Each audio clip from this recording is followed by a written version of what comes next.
with the Design Diva, Karen Booker.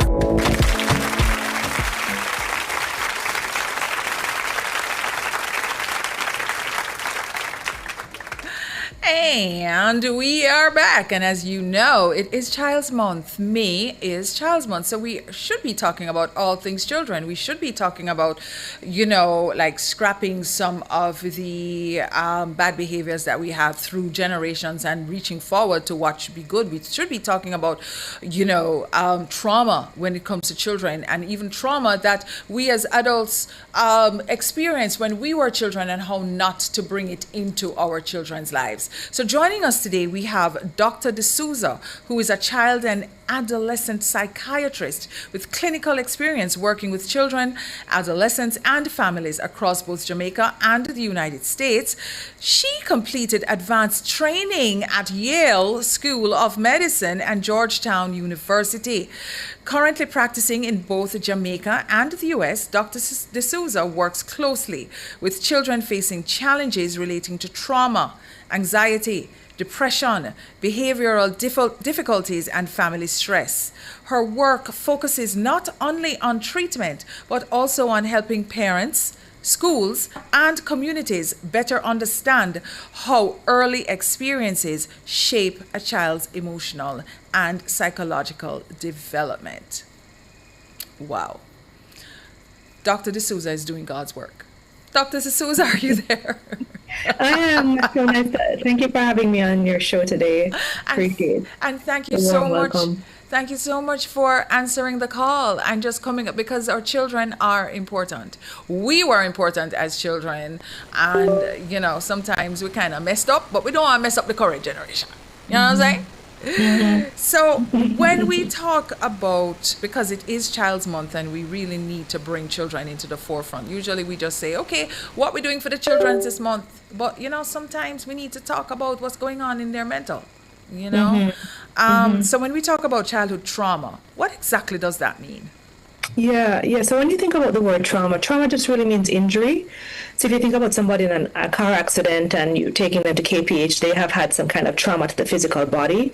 Well, in the psychiatry, psychological space, when we think about trauma, we think about trauma to the mind.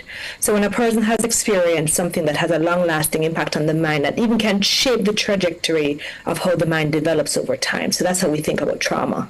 And lots of things can cause a psychological injury. It can be secondary to neglect. It can be secondary to abuse. It can be secondary to, we just had a major disaster in Jamaica. It could be secondary to a disaster, community violence, bullying in school.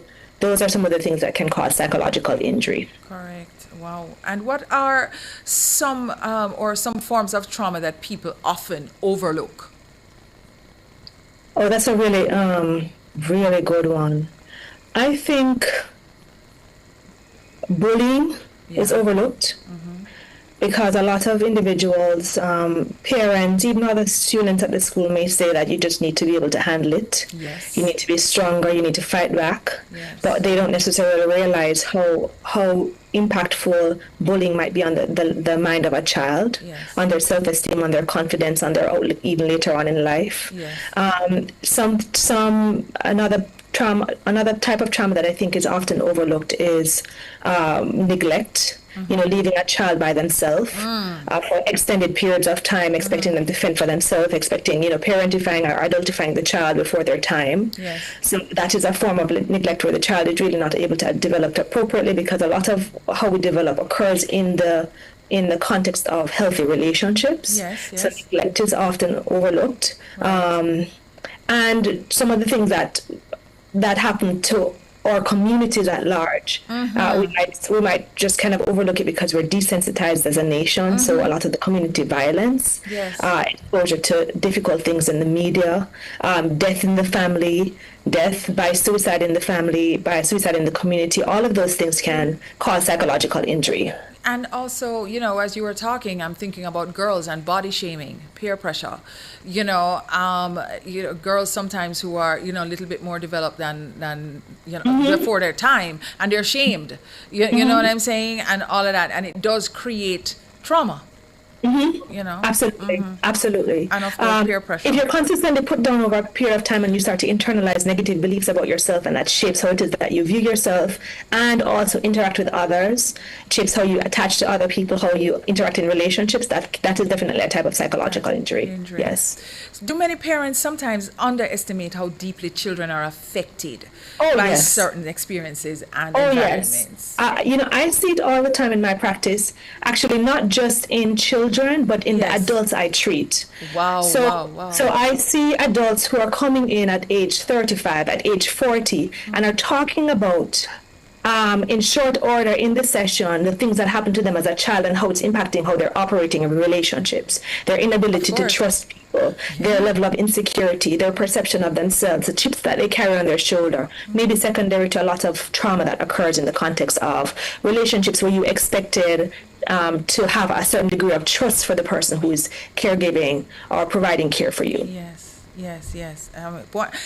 More and more as I speak to you experts, in your field, it's like we're all so damaged. You know what I'm saying? We are so damaged. We have work to do. Yeah, we have so much work to do. But I believe, though, that as long as we are now in tuned and we start to enlighten ourselves, at least we're not where we were. We're not certainly not where we should be. But we just continue on. What are the short-term emotional behavioral signs that a child may be struggling with when it comes to unresolved trauma? Yeah, so this is where it gets tricky, because trauma can look like so many other things. It can look like anxiety, it can look like depression, it can look like ADHD, it can look like bad behavior. And so if you don't have in mind that there might have been something that happened to the child, one of the things that we talk about now in our field, and that has become a common way for us to think about it if we're grounding it in kind of a psychologically minded space, is instead of saying what is wrong with the child, what has happened to the child. Hold on, don't go for come again. I don't want this to just fly over our heads. Instead of saying what is wrong with the child, what has happened to the child? What has happened to the child? What has happened to the child? Because most children are doing the best they can with what it is that they have. And when I say what it is that they have, where they are at developmentally. So if a child is behaving outside of the range of what might be typical, and so there are many sides to this, but there are two sides of the coin. There's the child behavior, but also how the adult is perceiving the behavior. So that's what we're talking about here, how the adult is perceiving the behavior. If the child is behaving in a way that is outside of the range of normal, it is useful to always be curious about what might be going on. So the reframing of the question is, what has happened to this child to cause this behavior to emerge, is a useful way for us to think about it, and also more empathetic in our response to the child. In our responses to the child, as opposed to what's wrong with you? Why are you so? You understand? And then putting the blame on the child, as opposed to what could be happening surrounding the child that has achieved this kind of behavior. Wow. You see, reframing and perspective, it's a heck of a thing. It's a heck of a thing. Right. The other thing I don't want to miss, because I we could spend a long time talking about this. There are people who study trauma for years, write books on it, do whole trauma series. But one of the things I want to say is that it also depends on when the trauma happens in the life of the child, the infant, the toddler, or the child, because the brain is developing. And while we generally think of children as quite resilient, if trauma happens and the trauma is serious enough to impact brain development, we will see issues throughout life based on kind of the halt or the injury at the time that it happened. So, for example, in early childhood, the trauma, what we'd expect normally to occur over a period of time developmentally is that the infant develops a sense of connection, learns how to regulate some emotion, a basic sense of their own agency, and if trauma is happening that interferes with those normal developmental milestones, when I say developmental, like social, emotional developmental milestones, you might see problems with self-soothing, you might see problems with communication, and even exploration of the world, like a very fearful child, always kind of clingy. Yes. if later on in life, if you're thinking about the primary school age, you're thinking of children who are developing in their independence and in their thinking and in really their confidence. And so you might encounter a child who is starting to have a difficult time in relationships and in their sense of self. And in adolescence, there is separation from the family, individuation, really getting a sense, like emerging into adulthood, a more complex understanding of the self. And a person who's not able to develop that will have a more rudimentary understanding of the self and more basic kind of coping skills. So sometimes when I think, the reason I'm saying this is that sometimes you might see an adult responding in the way that a 2 or 3 year old might be responding if they're triggered or if they're insulted. And that may be because they did not get the caretaking that they deserved at the age that they needed it to develop emotional regulation or coping skills. And sometimes the trauma itself may have been so great that they just kind of stayed stuck in that particular space over the course of their life. In Jamaica, we always say this about our men, the men listening, that, when it comes to emotional intelligence, that ain't it, that's not it for them. How can we reverse that in the boy children now that we have, in terms of putting language to their feelings and knowing that you're not weak to be saying, you said something and it hurt me and this is how I think, you know what I'm saying? Like, to voice your opinions. How can you, I guess, advise our parents? Because as you just rightly said, people come into your practice now and they talk about things at 35 and 40. We're talking about some 30-year-old memories and some, you know what I'm saying? Yeah. How can we start to reverse this? Yes. One thing, and you had alluded to this earlier, is that as adults who are caregivers, we have to do our own work. Mm-hmm. It's really critical and it's very hard, because what will automatically come up when we are dealing with children and we are stressed out is an automatic response that is dictated by how it is that we were parented. Or because modeling is so important. And I haven't heard anybody say this recently. I don't know if people are still saying it right now. But when I was growing up, I remember people would say, "Do as I say, not as I do." Yeah, and children must be seen and not heard. That those two went hand in hand. Those two went hand, but it's really, that does not work that way, because never did. No, people do as they see, not as they're told. Yes. And then the thing is like, him not understand, man. Him can't go. And then would say, you know what I'm saying? Do the most egregious things. Say the most egregious things. Treat their partners the worst ways. And then now the child duplicates it. As you know, there's something called family pathology, where they'll come up and say, I'm never, ever going to do that. But then they duplicate it anyway. Right, because it's internalized. It's so deeply internalized. Even if the child goes into an adult who is well-intentioned and who has recognized that there was some issue in the family, that's all they know. Yes. Unless it's familiar. That's all they know, and that's familiar. What will come to the surface. And so the first thing would be to do the work, and the second thing would be to begin to understand all of the kinds of emotions that a child might be experiencing and putting names to it. Wow. Because if we don't promote, and I think there is a shift, and I'm grateful for the shift, if we don't promote emotional literacy, actually people will not be sturdy. So I can kind of flip it on its head. We say we don't want to develop weak boys and the boys have to be strong.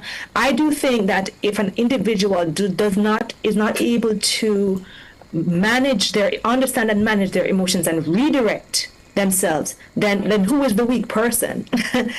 You might be able to show a strength of force, but then you've lost your own self-control. You've lost. It is 100%. I'm going to just kind of use like a biblical reference that I draw on, because it's something I learned in adulthood. Mm-hmm. When we talk about meekness, you think of a horse that is very powerful but knows how to direct its strength. And that is how it is that we want to develop our children into adolescents, into young adults. Like, you really can hold yourself and bridle yourself and use your strength in the appropriate way. It doesn't mean that you're not strong. It doesn't mean that your mind is not strong and your body is not strong. It's just that you know how to direct your strength and your force when it's necessary and needed. Wow, wow, what a very interesting and powerful analogy. Now, you just said something about the boys. So let's just stick with the boys for a minute, right? And as you know, there are more single women raising boys than they ought to be. And there are more like single parent homes with women. I'm talking about this now, with women raising boys. And I've always said, a woman can't really teach a boy child to be a man.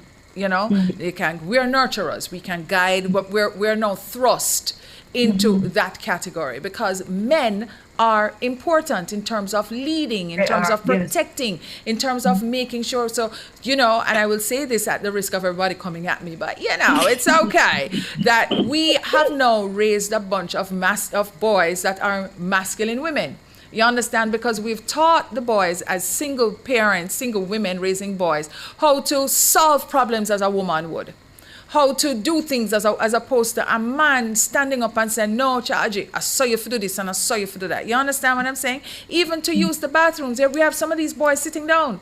You understand? And because they are being raised. And I say this to say it belongs. How do we now get these men to start getting back to basics and not being that absentee father? Because we need you guys. We do. We need you fathers. I'm going to sit back now.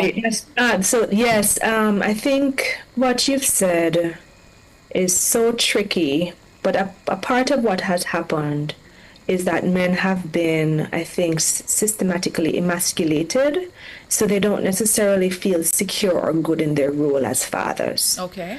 And also they may not feel embraced as a man and as a father in the child's life. Okay. So some of it has to do with how we speak to our men, how we speak up, not just to them, how we speak about them when they're not around. Your father come in just like your father, them kind of way. Yeah. Right. So we have to really be mindful. I can have all the issues in the world with the men in my life, but I don't necessarily need to voice it out loud to a child who's processing things in this world. True. Like the child is still learning, the child is still developing. We need to have some boundaries around what it is that we share and what it is that we don't share. So this kind of speaks to the emotional maturity that we should have developed somewhere in childhood and adolescence that we may never have developed because it was either not modeled for us, we didn't have enough practice with it, like develop a skill, and we're not practicing it as adults. So some of it has to be about how it is that we recognize their role, their important role, even if it is imperfect, and embrace their role in our lives. And that can be really hard if there is conflict, tension, difficulty in the relationships, unmet expectation, disappointment, because then you have bubbling to the surface. You're going back to the emotional regulation. All of these hard emotions, shame, disgust, contempt, guilt, depression that we really don't know how to manage. And I'm not talking about like clinical issues here. I'm just talking about the regular range of emotions that we all experience as human beings, some of them being hard emotions that we never really learned how to process and manage in a healthy way. So that's the first thing. The second thing is that one of the things that we think about when we're thinking about trauma, kind of going back to that and linking that with what it is that you're saying, is that the most healing thing that a child who's been traumatized can have at first is a safe, secure, nurturing relationship. So even if there's not a father in the child's life, perhaps there's a father figure. Sure. Perhaps there is, in a healthy circumstance, perhaps there's an uncle or an older brother or someone in the church, someone like a godparent, a godfather, somebody at the school, a teacher, PE teacher, sports coach, maybe getting our boys involved in sports, so they can channel their energy, but also be around men who are responsible and who are caretaking for our young boys and teenagers. So those are two ideas in the absence of someone who is regular or someone who's just not present at all. So you've said two solutions. One, raise up the village. right? And two, be very careful and very mindful what you say about, because we need to start to break these generational cycles, what comes up. And I mean, as women, we're not perfect And either. we're not. We're not. We're not perfect either. And so the other thing I would say is it's easy to point the finger and blame and get upset, but it's important also for us to take a look at ourselves and to really reflect. How did we get into the position that we're in right now? What can we do differently moving forward? And how can we develop men who we would respect and like if they were to develop relationships with other women that those other women would respect and admire. And admire. You are dropping so many nuggets today, golden ones, platinum ones, diamond ones. We are so appreciative. What are some of the healthy ways that adults can help children process these difficult experiences instead of suppressing them? Because, back in the day, it was all about, get over that quick, man, and so on. And then, you see what happens with suppressing. People become dismissive. They become, all types of things. So how do we help our children now, girls and boys, to start expressing? Create a space where it's okay to talk about things. Safe space, yeah. Just create it, and what does that look like? And people find their own way of saying what I'm about to say. I notice you seem a little sad today. Did anything happen that would make you sad? Or if the child begins to speak, monitor your facial response and your tone of voice. So, for example, instead of scrolling up your face and looking like you're not interested or that the child is saying something that is totally absurd, manage your face. It's something that, for example, if I am working with a patient and the patient is telling me something that is shocking, I can't do this. No matter how shocking it is, I have to keep a neutral face and or empathetic face in order for the person to feel comfortable, because people read facial responses, including children. Children from a very early age respond based on how it is that the adult is operating in the space. Okay, all right. That goes back to attachment theory. Children will respond to anxious parents in order to help the anxious parent be more calm. It is just something that they do in their behavior. It's not even something that they say. And so similarly, if there's the what we say, but also how it is that we respond in our body language to the child. Yes. So those are two things that might make a difference. And sometimes the child might say something that is very annoying or that is unbelievable. When you have that rise of strong emotion, take some time to figure out within yourself what is causing me to feel this way and how might I be able to respond to it in a thoughtful manner. Instead of saying, I can't believe you made that happen to you, make that boy say something to you like that. Which is what? This is our go-to. Right. That's our go-to. Right. Like him disrespectful and him rude and how that go. As opposed to what has happened. Right. and saying what has happened is not gentle parenting. It is really just getting to the crux of the matter so it doesn't happen again. Right, it is. And it's just really fostering an understanding, and you're modeling for the child what it means to think about things. They think about things first and then have the reaction immediately. Sometimes you have the reaction, but then you kind of also, you're modeling for the child, okay, what do I do with my reaction? Or if something bad happened to the child, you can say, I'm really sorry that happened to you. Exactly. You can, because then you empathize. So you're putting yourself in that, you're relating. Now, for the adults listening right now who may realize that they're still carrying trauma from childhood, all are we, what's your message to them about healing and getting support? It's possible. I like that. I said that real quick. It's possible. Yeah, listen, I won't go into all of the details here, but my mom is in her 70s, and I have been totally amazed by her personal transformation in the last few years. Wow.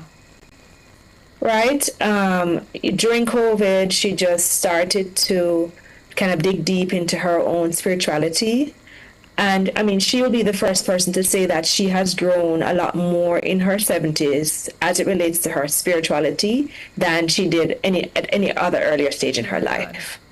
Wow. So we're not static people. The brain is plastic. It might be harder to get over things later on in life, but it is definitely possible if you are interested and motivated to do so. So that is possible. And then seek out support. Seek out healthy people who can be supportive to you, who can increase your level of peace, who can express some understanding, and who can create a space where you might be able to even start practicing some of these new things, better boundaries, speaking in a calmer way. Yes. So as you said, seek out. Where may we seek you out? Give us all of your contact information, please. Well, my telephone number is 522-7177, 876-522-7177. That's the best way for people to reach me. 522. You just reel it off like we must have said. 522-7177. I don't know how many people are going to call me after this. I was like, maybe I talked to say it extra fast then. You know what I mean? No, 522-7177. 522-77, and that is Dr. D'Souza's number. As you can see, this lady has been educated at Yale and Georgetown Universities. big, huge brain. Did you always know that that psychiatry is what it was for you? Really? What was your first choice in career move? Well, I wanted to be a minister. Really? I wanted to be a minister. I mean, I guess psychiatry is kind of in the same. Yeah. I wanted to be a minister. I wanted to be like Mother Teresa and work with people, homeless people, orphan. Really, this is seriously what I wanted to be. So I didn't go to medical school until my late 20s. Okay.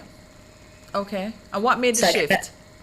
Well, I was actually working in a kind of ministry, and one of my mentors saw that I had some gifts in health and healthcare, and he was a Baptist minister, and he recommended that I give it some serious consideration, which I did.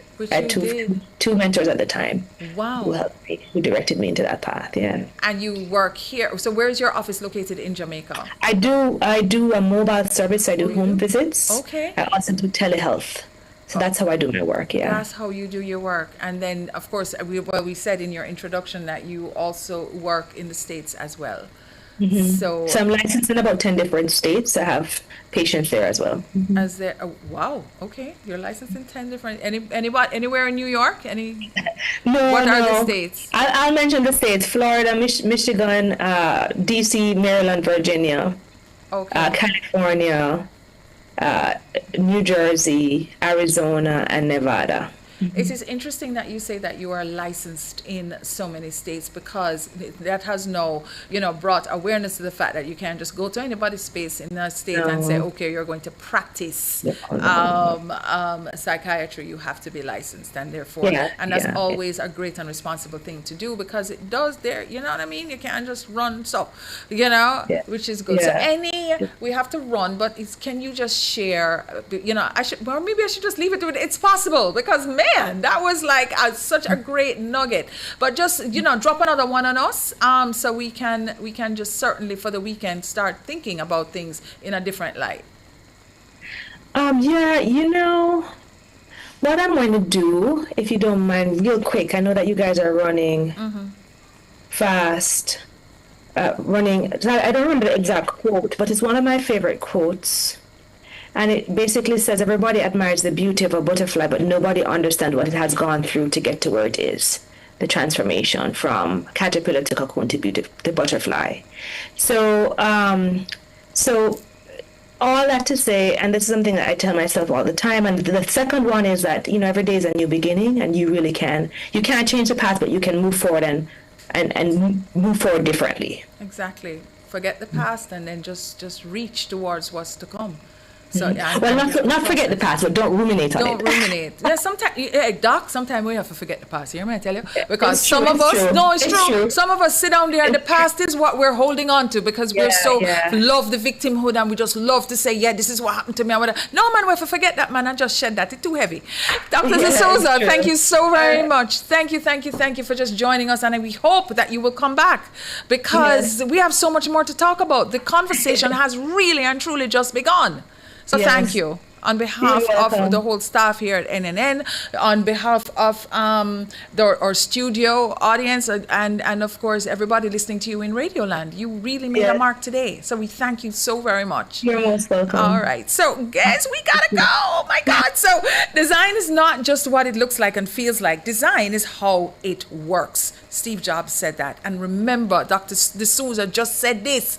It's possible. Change is possible. Her mom is 70 years old and she is into her whole spiritual journey right now. So up next, of course, is my sister from another mother, Outside with Pepita. She is next. Do not move a muscle. Special thanks to our guests, of course, Dr. D'Souza, our listeners on 90.3, 90.5, 90.7, and 90.9. And of course, our YouTube audience on Nationwide 90 FM Live. Our producer, Damian Scarlett, and our production assistant, Damian Rose. Our studio engineers, David McNeish, and of course, Kevin Williams, our NNN BDE family, and our NNN family. We say thank you. So, I'm Karen Booker. Walk good, live in love, and stay inspired to do and be your best. See you next week. Bye.